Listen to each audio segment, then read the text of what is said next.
और ये लीजिए आपके सामने आ गया बृहस्पति वाटरफॉल।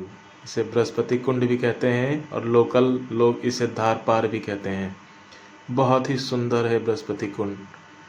कैसे पानी की गर्जना आपको सुनाई दे रही होगी। ये हमारे साथी खड़े अंगड़ाई ले रहे हैं। बहुत ही सुंदर बृहस्पति वाटरफॉल।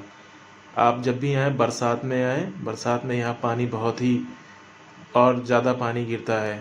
यहाँ नीचे जाने का भी रास्ता है, बगल से सीढ़ियाँ हैं, आप नीचे भी जा सकते हैं।